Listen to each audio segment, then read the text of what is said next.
Hello everyone, welcome to Physics Mafia. Today we are going to discuss problem number 1.119 from Irido-Whitley series. ये work done by force की problem है, work done by variable force. इसमें हमें बोला गया locomotive of mass m, यानी कोई body है या फिर कोई व्हीकल है, मान लो मास m का इंजन है, लोकोमोटिव इंजन होते हैं, मास m का वो मूव करना स्टार्ट करता है और उसकी velocity according to the law v equal to a root s के हिसाब से बदलती है, जहाँ पर s उसके डिस्टेंस ट्रेवल्ड है। Find the total work performed by all the forces which are acting on the locomotive during the first t seconds after the beginning of the motion. जितने भी उस पर फोर्सेज लग रहे होंगे सभी फोर्सेज का वर्क डन हमें work done by all the forces calculate करके बताना है। Work done by all the forces integration F D S से निकाला जाए, नेट फोर्स जो भी होगा integration F dot D S से निकाला जा सकता है, या फिर हम वर्क एनर्जी थ्योरम हमने दो मेथड से इसको करेंगे। पहले तो सबसे फंडामेंटल वर्क की जो definition integration F dot D S उससे करेंगे। दूसरा हम जो वर्क एनर्जी थ्योरम है work done by all the forces change in kinetic energy. और मैं बिलीव करो सेकंड मेथड बहुत आसान होता है ऐसे सवालों में, जब भी कोई रिलेशंस दे रखे होंगे वेलोसिटी डिस्प्लेसमेंट टाइम वगैरह के, तो ये वाला मेथड बहुत जल्दी आंसर देता है तुम्हें। बट मैं पहले वो fundamental method integration F dot D S वाला सिखाऊंगा, उसके बाद हम इस मेथड पर चलेंगे, ठीक है।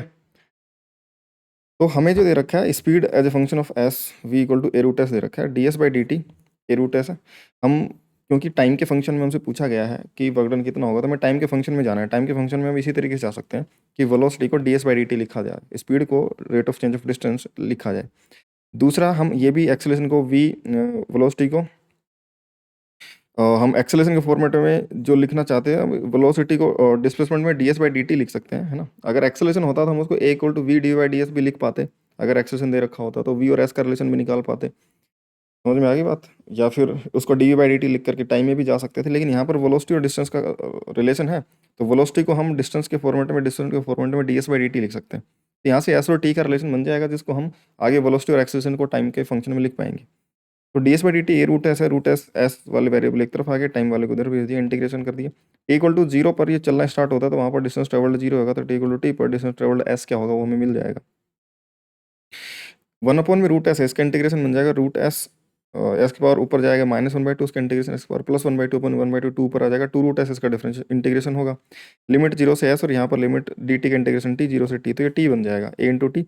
और अपर लिमिट रखेंगे root S minus lower limit 0, तो रूट एस -0 2 इधर चला जाएगा, तो 80/2 स्क्वायर कर देंगे तो एस बन जाएगा A square T square by 4। ये distance as a function of time आ जाएगी, टाइम टी पर कितनी डिस्टेंस इसने ट्रैवल करी है। और ये ए की डायरेक्शन में चलना स्टार्ट करेगा, तो जब जितनी डिस्टेंस होगी वही डिस्प्लेसमेंट होगा।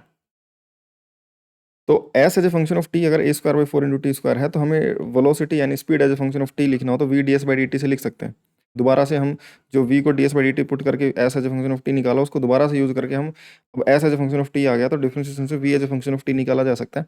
ए स्क्वायर बाई 4 कॉन्स्टेंट रहेगा, टी स्क्वायर का डिफरेंशिएशन 2t बन जाएगा with respect to T,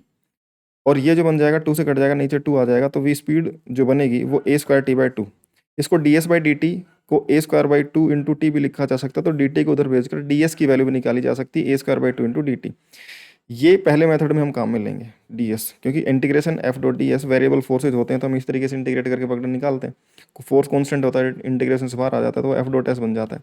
but अगर वेरिएबल है तो integration F dot D S से करेंगे, और जिधर फोर्स लगेगा नेट फोर्स उसी तरफ लोकोमोटिव चलना स्टार्ट करेगा। तो जो एफ और एस है वो पैरेलल है, तो सिंपल एफ डी एस लिख सकते हैं कोस 0, क्योंकि 1 बन जाएगा। तो velocity A square T by 2 आ गया, speed A square T by 2 बन जाएगा। एक्सेलरेशन जो बनेगा, acceleration D V by D T होगा। एक्सेलरेशन को डब्ल्यू से लिख लेते हैं, क्योंकि एक्सेलरेशन एक अगर रिप्रेजेंट करेंगे तो ए तो एज ए कॉन्स्टेंट इसमें यूज कर रखा है, तो हम एक्सेलरेशन को डब्ल्यू से लिख लेते हैं। रोडो में जनरली लिखते भी हैं, तो W D V by D T बन जाएगा, जो कि इसको डिफरेंशिएट करेंगे टी का डिफरेंशिएशन 1 और ए स्क्वायर बाई 2 कॉन्स्टेंट की तरह ऐसे कैसे रह जाएगा। अब हमें वर्क डन निकालना है, तो पहला तो सिंपल वर्क डन की डेफिनेशन जो होती है work done by all the forces क्या होगा, integration F net into D S. सभी फोर्सेज का वर्क डन के लिए नेट फोर्स ले लेंगे, integration F net D S. F net जो होता है किसी भी सिस्टम पर उसका मास इंटू एक्सेलरेशन के बराबर होता है। अब एक्सेलरेशन को हमने डब्ल्यू लिखा है, तो F net M into W हो जाएगा। तो work done by all the forces integration F D S net force M W into D S, 0 से टी टाइम में हमसे पूछा गया वर्क डन कितना होगा टाइम के फंक्शन में। तो M into W acceleration A square by 2 है, एक्सेलरेशन कितनी है A square by 2 into D S हमने ये कैलकुलेट कर लिया था, D S by D T velocity से निकाला था, तो यहाँ से डी एस निकाल लिया था A square T by 2 into D T, A square into T by 2 into D T. अब यहाँ से 2 जब 4 बन जाएगा, एम इंटू ए स्क्वायर एक बार 4 बन जाएगा, तो एम एक बार 4 अपॉन में 4 ये कॉन्स्टेंट वैल्यूज है बाहर आ जाएंगे। इंटीग्रेशन में यहाँ पर टी इंटू डी टी बच जाएगा सिर्फ और सिर्फ, 0 से टी तक इंटीग्रेट करेंगे, टी का integration T square by two, T square by two zero से टी तक, अपर लिमिट तो टी स्क्वायर बाई टू रहेगा, माइनस लोअर लिमिट में जीरो बन जाएगा, तो टी स्क्वायर बाई टू ही बचेगा, तो एम ए की पावर 4/4 तो बाहर रहेगा, और इसका इंटीग्रेशन जो बन जाएगा टी स्क्वायर बाई टू बन जाएगा, तो वर्क डन जो निकल के आ जाएगा एम ए की पावर 4 टी स्क्वायर अपॉन में 4 × 2 बन जाएगा 8, ये आंसर आ जाएगा। दूसरा तरीका जो कि आसान कर देता कैलकुलेशन को, हमने work done by work energy theorem पढ़ी, तो वर्क एनर्जी थ्योरम जो होती है work done by all the forces change in kinetic energy होती है, ठीक है। Work done by all the forces अगर चेंज इन काइनेटिक एनर्जी होता है तो V as a function of T है ना हमारे पास, हमने कैलकुलेट कर लिया था यहाँ से, जब S as a function of T निकाला यहाँ से हमने V as a function of T निकाल रखा है, तो टाइम टी पर अलग अलग टाइम पर हम स्पीड लिख सकते हैं, तो अलग अलग टाइम पर काइनेटिक एनर्जी लिख सकते हैं, और उसके एक चेंज इन काइनेटिक एनर्जी हम वर्क डन भी निकाल सकते हैं। तो स्पीड जो है v equal to A T two A square into T, ये तुम्हारा स्पीड निकल के आ गया था यहाँ से, sorry A square into T by two, यहाँ पर टू ऊपर नहीं आएगा, टू नीचे आएगा,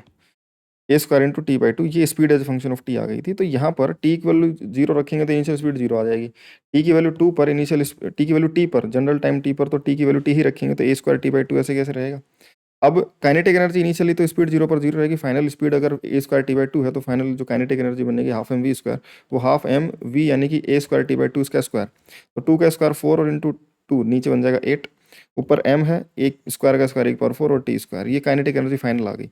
अब work done by all the forces change in kinetic energy, kinetic energy final minus kinetic energy initial, initially तो स्पीड जीरो से स्टार्ट हुआ था, फाइनल काइनेटिक एनर्जी ही तुम्हारा चेंज इन काइनेटिक एनर्जी होगा, तो work done by all the forces final kinetic energy बराबर M A की power 4 T square by 8 के बराबर निकल के आ जाएगा, ठीक है। तो ये वाला जो मेथड है, क्योंकि हमें वी तो डिफरेंशिएशन से S as a function of T D S वगैरह निकालने पड़ेंगे, तो वहाँ से स्पीड तो निकाल ही सकते हैं ना आसानी से, और चेंज इन काइनेटिक एनर्जी लगा करके हम बिना किसी इंटीग्रेशन वगैरह के, और फिर सिंपली जो एफ डॉट डी एस का इंटीग्रेशन था इसको बाईपास कर सकते हैं, simple change in kinetic energy का जो वर्क एनर्जी थ्योरम है उसको अप्लाई करके, और work done by all the forces बन जाएगा एम ए की पावर 4 टी स्क्वायर बाई 8, ठीक है।